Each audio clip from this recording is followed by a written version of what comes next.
Well, forget Sony. Now Al Sharpton's taking on all of Hollywood in a tizzy over Tinseltown's takedown of minorities, or what he calls Hollywood's whiteout of minorities. Sharpton blasting the Oscars snub of anyone of color. But is this really all about Lily White, or the Rev looking for a little Hollywood green? To Sirius XM radio host David Webb, who's been wondering himself. Good to see you, Dave. Well, good. And I've been wondering, Neil, but I've got the answer. Al Sharpton is the Shakedown artist. This is what he's done his whole life. He threatens corporations. He threatens action. He calls an emergency meeting of his version of the QRF, the Quick Response Force, or the Quick Reverend Force.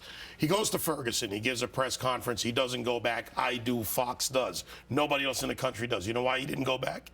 He can't shake them down for money. They have no money to give him. Next week, he goes to Amy Pascal and Sony. He shakes them down. He says Hollywood's institutionally racist. Actually, she came to him to kiss the ring. Oh, yeah. She came on bended knee to kiss the ring of Al Sharpton. But he goes to the Hollywood now on a trumped-up charge, which is what this is, and he's done trumped-up charges. Remember Tawana Brawley? Sure. So this is nothing new for him. And he goes and he says, look, Hollywood, see, I told you were racist, and here it is. You have no blacks. First of all, this whole Oscars, Academy, the awards thing, it's something cooked up by Hollywood to market Hollywood from day one. By the way, wasn't last year the year 12 Years a Slave? 12 Years a Slave, right. Getting all the Oscars. They give out goodie baskets. So my suggestion, if you want to win, give out a better goodie basket. Look, phenomenal movie. Well, his big beef was that Selma was really hit. That it should have gotten something. Well, what's his premise? What's his premise that says Selma deserves this and other movies do not? He can't make that because it's only about color with him. And this actor who's done a fine job in this movie that's gotten other accolades, they're going to get more jobs, which is the real Hollywood reward. But in a town... Do you think Hollywood is racist? No. Look, I mean, do those Sony emails that he made a big deal about... Ask Will Smith when he gets a check before his movie, or Ice Cube, who gets a big check from Disney or anybody else, Samuel L. Jackson, Morgan Freeman. Hollywood has got the biggest collection of black, white, young, old, minority, from Betty White to, Will Green. But maybe he uses those Sony emails. Remember, they're going back and forth making jokes about the president, the kind of movies he likes.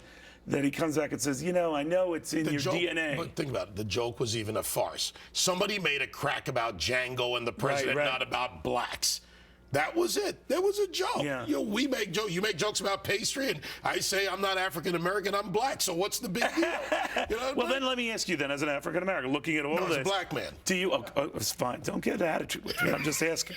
Do you think that does it feed a narrative among young blacks that, hey, we never thought of that, but Hollywood must not like us? It does, to a degree. Then you look at Hollywood from the Disney shows on up, and you look at the number of blacks that are represented in Hollywood, not just on the camera, but behind the camera. I know this industry. This industry is based on money, putting green butts is the color. in seats and viewers in front. Green is the color, and you're right. That's what Al Sharpton wants. He's irrelevant. Now, next week, you're going to love this, Neil. I'm going to Oxford, and I will debate Al Sharpton in a black tie.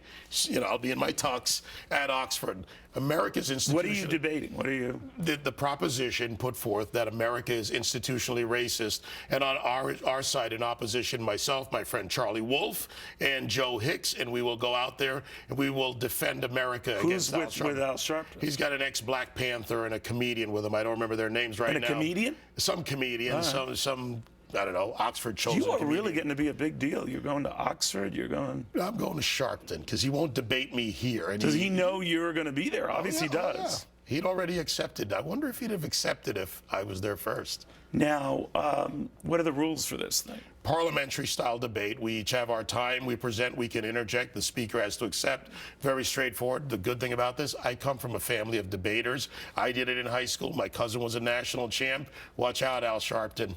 You also have a very scary voice. It's a very deep voice, and it scares. You sound like, Well, Al Sharpton doesn't get scared of much, and I'll give him this much. He knows how to play this game, but in this arena, why are more people up to it? Like when I've had, black reverends and deputies on, the only accepted voice in the mainstream seems it's got to be Sharpton. That view is the is a monolithic view. Why is that? How did that Because he happen? has a small bloc that is committed to him.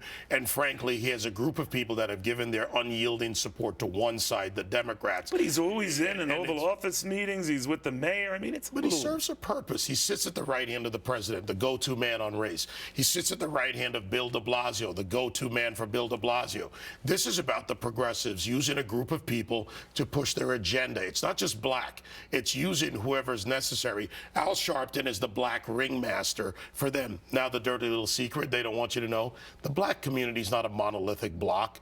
There are many blacks who may have conservative views, liberal views, a mixed number of views. They are not a monolithic bloc. The failure of the black community, however, has been for 50 years, they have voted majority Democrat issues, so now the Democrats owe them nothing. They have surrendered their political capital, and Al Sharpton, Obama, de Blasio, and others take advantage of that and tell them, we've got your back. But for 50 years, what have they gotten? What's the return on investment for their unyielding vote and their unyielding commitment?